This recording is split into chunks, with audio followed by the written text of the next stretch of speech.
আমি কথা বলা শুরু করছি। আপনারা যদি কথা বলেন আমি কিন্তু দুইবার বলবো না।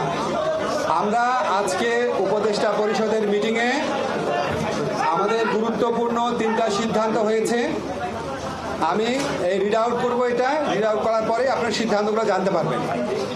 আজ শনিবার 20 মে 2000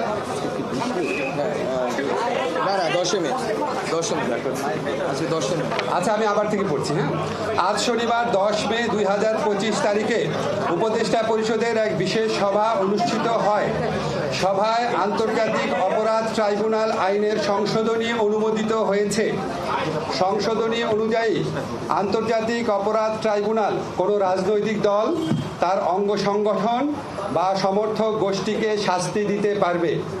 উপদেষ্টা পরিষদের বৈঠকে আন্তর্জাতিক অপরাধ ট্রাইব্যুনালে বাংলাদেশের আওয়ামী লীগ ও তার নেতাদের বিচার কার্য সম্পন্ন না হওয়া পর্যন্ত দেশের নিরাপত্তা ও সার্বভৌমত্ব রক্ষা, জুলাই আন্দোলনের নেতাকর্মীদের নিরাপত্তা এবং আন্তর্জাতিক অপরাধ ট্রাইব্যুনালের বাদী ও সাক্ষীদের সুরক্ষার জন্য সন্ত্রাস বিরোধী আইনের অধীনে সাইবার স্পেস সহ আওয়ামী লীগের যাবতীয় কার্যক্রম নিষিদ্ধ করার সিদ্ধান্ত গ্রহণ করা হয়েছে।